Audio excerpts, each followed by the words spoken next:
Hello everyone, welcome to today's analysis of the Hindu.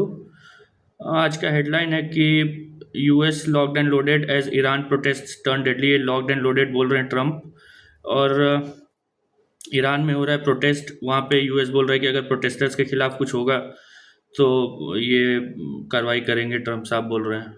Centre directs X to check Grok misuse in morphing images. ये Twitter कुछ ज़्यादा ही liberal है, और उसका Grok है वो भी लिबरल है। उसमें इमेजेस को मॉर्फ करके और वो डाल रहे हैं प्लेटफॉर्म पे, तो उसी पे है। Assam tribal body reject GOM proposal to grant ST status to 6 OBC communities. ये कुछ दिन पहले भी असम को लेके ऐसा आया था, एसटी स्टेटस का। तो इसमें आपको आर्टिकल 341 और 342 याद रहना चाहिए कि देखिए 341 शेड्यूल कास्ट के लिए है और आर्टिकल 342 शेड्यूल ट्राइब्स के लिए है। इसमें क्या बोलता है शेड्यूल कास्ट वाले में 341 का 1, the president may with respect to any state और union territory and where it is a state after consultation with the governor there of by public notification specify the castes, races or tribes or parts of or groups within caste, races or tribes which shall be for the purpose of this constitution be deemed to be scheduled caste in relation to that state or union territory as the case may be। तो राष्ट्रपति के पास ये power है कि किसी state का या union territory के लिए, और अगर स्टेट है तो गवर्नर के कंसल्टेशन के बाद पब्लिक नोटिफिकेशन से बोल सकता है कोई कास्ट या रेस या ट्राइब या उसका कोई सब कास्ट या जो भी वो एसटी है उस स्टेट के लिए। और सेकेंड वाला देखिए, सेकेंड जो प्रोविजन है कि पार्लियामेंट में बाय लॉ इंक्लूड और exclude from the list of schedule caste specified in a notification issued under clause 1 any caste, race or tribal or part of or group within any caste, race or tribe, but save as aforesaid a notification issued under the said clause shall not be varied by any subsequent notification। क्या बोल रहे हैं कि एक बार राष्ट्रपति ने notification कर दिया कि ये कास्ट या जो भी ट्राइब है या रेस है वो एससी है, अब उसके बाद फिर पार्लियामेंट को पावर है कि उसको ऑल्टर कर सकता है, उसको चेंज कर सकता है, उससे नाम ऐड कर सकता है, डिलीट कर सकता है। और उसके बाद क्या लिखता है लास्ट में, but save as aforesaid a notification issued under the said clause shall not be varied by any subsequent notification. मतलब ऐसा कोई नोटिफिकेशन फिर राष्ट्रपति के किसी नोटिफिकेशन के बाद वो उसको बदला नहीं जा सकता। मतलब इशू करेंगे पहला नोटिफिकेशन प्रेसिडेंट, एक बार उन्होंने कर दिया उसके बाद खत्म उनका काम, उसके बाद जो करना है पार्लियामेंट करेगा। सेम चीज शेड्यूल ट्राइब्स वाले में है 340 आर्टिकल 342 में हूबहू सेम चीज है, बस शेड्यूल ट्राइब्स के जगह शेड्यूल कास्ट के जगह शेड्यूल ट्राइब्स लिखा हुआ है। तो उसमें भी वही है। फिर सेकंड वाला देखिए पार्लियामेंट में बाय लॉ इंक्लूड और एक्सक्लूड द प्रेसिडेंट में विद रिस्पेक्ट टू, और लास्ट में देखिए be deemed to be schedule tribes in relation to that state और union territory as the case में भी। तो इसमें किसी सरकार किसी स्टेट गवर्नमेंट को पावर नहीं दिया गया है, स्टेट लेजिस्लेचर को पावर नहीं दिया गया है। राष्ट्रपति एक बार नोटिफाई करेंगे, उसके बाद पार्लियामेंट करेगी जो भी करना है। तो ये अभी होता क्या है कि मेन रिजर्वेशन का बात है कि अगर कोई नया ग्रुप है जो रिजर्वेशन में आ जाता है तो फिर भाई वो उसको शेयर करना पड़ेगा ना, लोग करना नहीं चाहते हैं। फिर आज का एडिटोरियल जो है वो है कि unenviable choice growth generating capital expenditure can affect fiscal target. कुछ दिन पहले भी हम लोग ये देख रहे थे, वो तमिलनाडु के कंटेक्स्ट में ये पूरा रेवेन्यू अकाउंट का कैपिटल अकाउंट ये सब हम लोग डिस्कस किए थे। बेसिकली इस आर्टिकल का ये कहना है कि जो ग्रोथ जनरेटिंग कैपिटल एक्सपेंडिचर है, कैपिटल एक्सपेंडिचर कौन सा होता है, जो एसेट क्रिएट करता है, रोड बनाएगा, स्कूल्स बनाएगा, हॉस्पिटल बनाएगा, जो भी जहाँ पे आपका एसेट क्रिएट हो रहा है, लोन देगा, तो वो सबसे फिस्कल टारगेट अफेक्ट कर सकता है। फिस्कल टारगेट मतलब जो उस दिन हम लोग देखे थे 4.4% ऑफ जीडीपी है। लास्ट में इसमें क्या लिखा हुआ है कि अगर ग्रोथ कम हो जाता है तो जीडीपी का साइज अपने आप कम हो जाएगा। अगर जीडीपी का साइज कम हो जाएगा तो उसके कारण फिस्कल जो डेफिसिट है वो बड़ा दिखने लगेगा। तो वही इस आर्टिकल में, इसको आप लोग पढ़ सकते हैं। Dangerous turn Moscow and Kyiv. अब मॉस्को बोल रहा है कि भाई जो कीव है मतलब यूक्रेन है, वो उसने अटैक कर दिया है इसके घर पे, पुतिन के घर पे। नोवगोरोड रीजन में उनका घर है और उस पर अटैक हो गया है। ये डिनाई कर रहा है जो यूक्रेन है, तो उसके कारण जो पीस डील चल रहा है उसमें बोल रहा है कि यार कुछ परेशानी आ सकता है। इसमें फिर नोवगोरोड रीजन आप लोग ध्यान में रखिएगा क्योंकि उसमें प्लेसेस इन न्यूज़ में यूपीएससी पूछ सकता है। इसके अलावा एक खेरसौन रीजन है, ये भी आप ध्यान में रखिएगा। तो और इसको लिस्ट बनाते जाइए थोड़ा थोड़ा, तो फायदे में रहिएगा। लास्ट में अगर किसी कोचिंग मटेरियल से ट्राई करिएगा कि सारा याद करें तो वो प्रॉब्लमेटिक होगा। अब थोड़ा थोड़ा लिस्ट बनाते जाइए और उसको रिवाइज करते रहिए, फायदा रहेगा।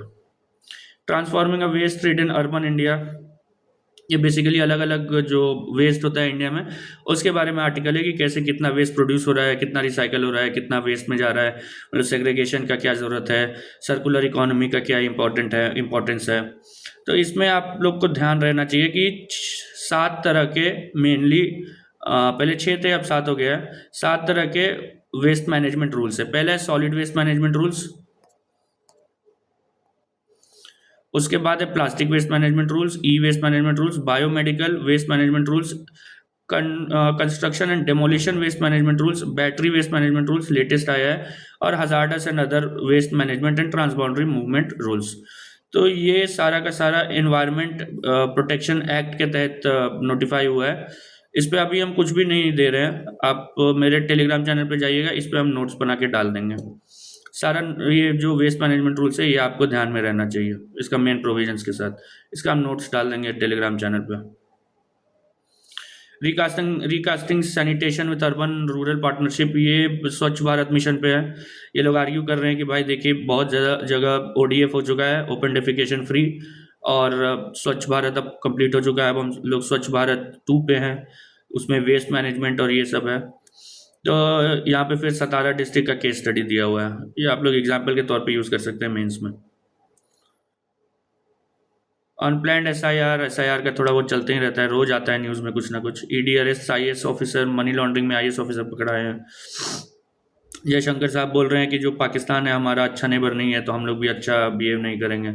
Tamil Nadu asks SX to take down video of attack on Odisha man, ये तो सही है। ये जो सब वहाँ तमिलनाडु में कुछ लड़कों ने एक उड़ीसा के आदमी पे अटैक कर दिया था, तो उसका उसका वीडियो बना करके वायरल कर दिया, उसको X पे भी डाल दिया।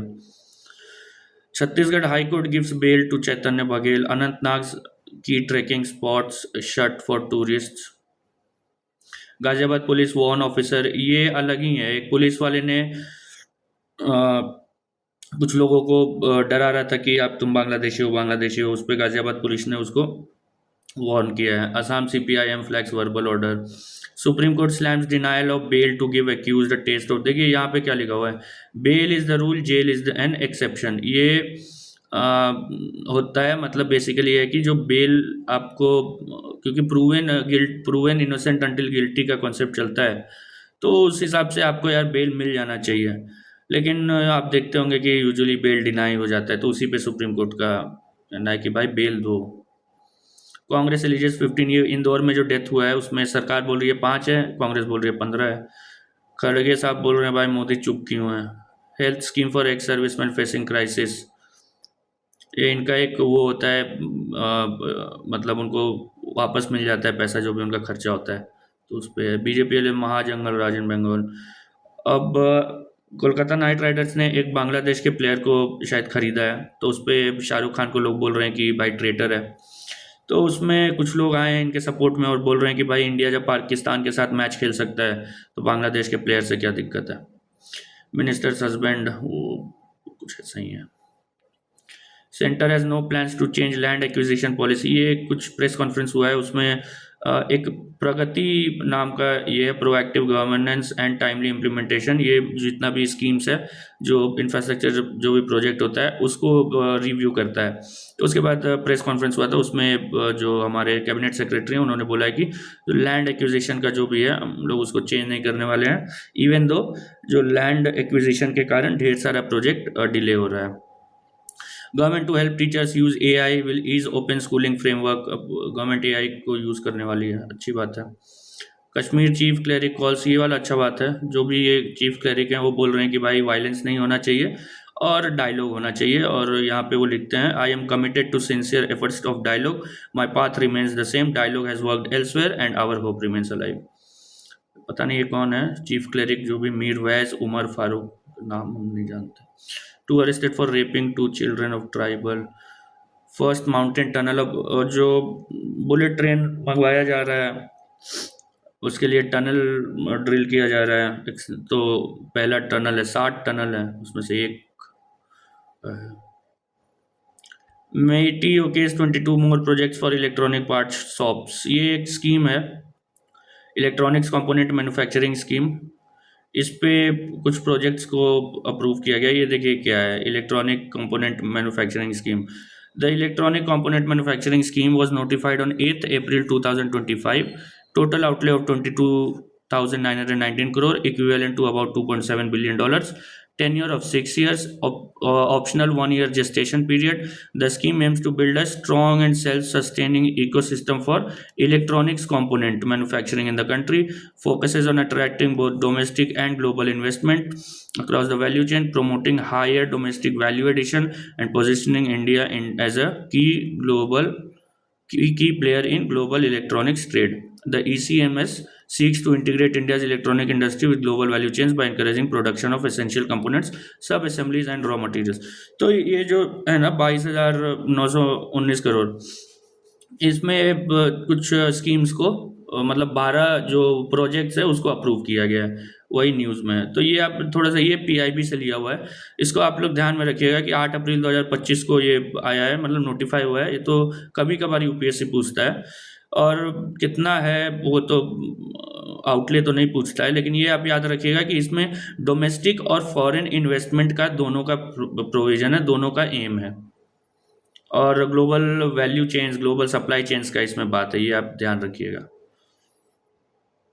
मैन्युफैक्चरिंग पीएमआई एट 2 ईयर, ये जो है परचेजर्स मैन्युफैक्चरिंग का जो ये इंडेक्स है, purchaser manufacturers index, managers index sorry, ये एक सर्वे करता है बड़े बड़े जो भी ऑफिसर्स होते हैं प्राइवेट फर्म्स में, और उनका परसेप्शन पे ये बेस्ड होता है कि अगर उनको लग रहा है कि हाँ अगले महीने में यार अच्छा होने वाला है, तो उसको फिर वो लोग वेट कर करके, मतलब वेटेज दे दे करके वो लोग डिसाइड करते हैं। अगर 50 के ऊपर है तो मतलब कि भाई इकॉनमी, लोगों को लग रहा है कि इकॉनमी एक्सपैंड होने वाला है। अगर 50 के नीचे है तो लोगों को लग रहा है कि कॉन्ट्रैक्ट होने वाला है। वो रियल में नहीं है कि वो प्रिडिक्ट नहीं कर रहे, वो बस अपना बता रहे हैं कि भाई ऐसा हो सकता है। एनटीपीसी एक्सप्लोरिंग, अब क्योंकि शांति बिल के बाद प्राइवेट प्लेयर्स आ सकते हैं न्यूक्लियर प्लांट्स में, तो अपना देख रहा है।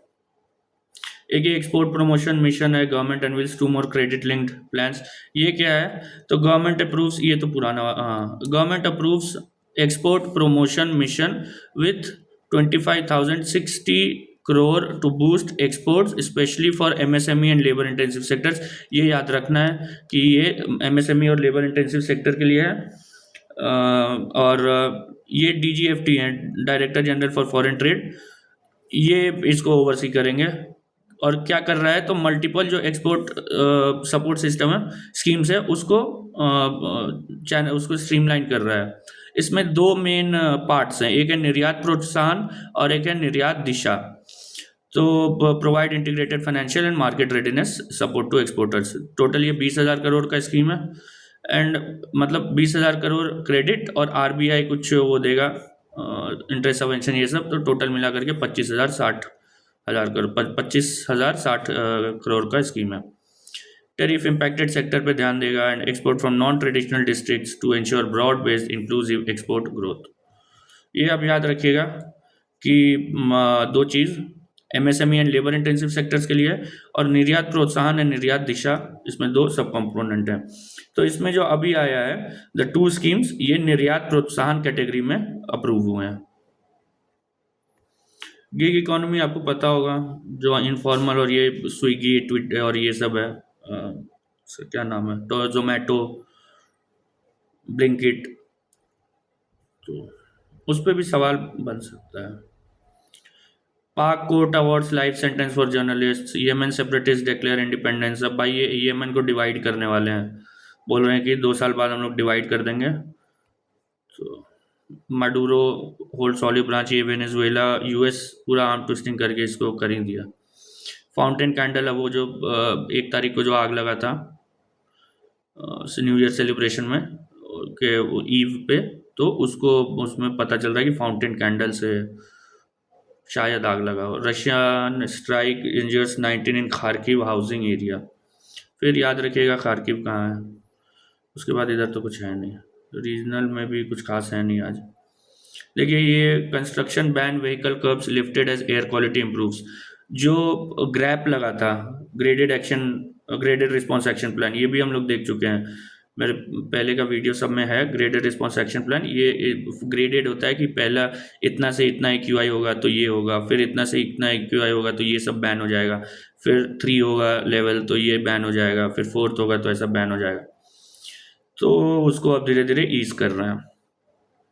और ये CAQM बीच में बहुत न्यूज़ में था, वही अब एयर क्वालिटी अब इम्प्रूव करेगा तो ये आउट ऑफ न्यूज़ हो जाएगा, किसी को कोई मतलब नहीं होगा कि दिल्ली के उसका क्या हुआ, पोल्यूशन का आगे क्या किया जा रहा है।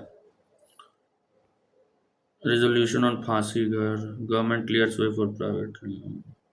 हिमाचल कॉलेज स्टूडेंट, यहाँ पे एक बहुत वो है, 3 लड़कियों ने मिलकर एक को रैग किया और एक प्रोफेसर उसी समय उसको सेक्सुअली असॉल्ट कर रहे थे और वो लड़की का डेथ हो गया। Civic body razes illegal construction, video police women attract stripped stairs up. भी देखिए क्या हो रहा है। Man suspected of being illegal, या फिर से एक तो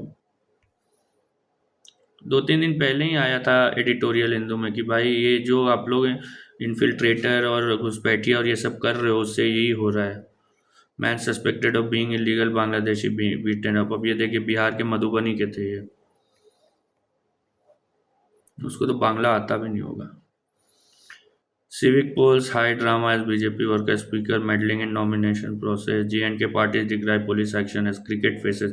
अब वो आपको याद होगा 1-2 दिन पहले न्यूज़ आया था कि वो क्रिकेटर के हेलमेट पे पैलेस्टीन का फ्लैग था, उस पर नौटंकी हो रहा है।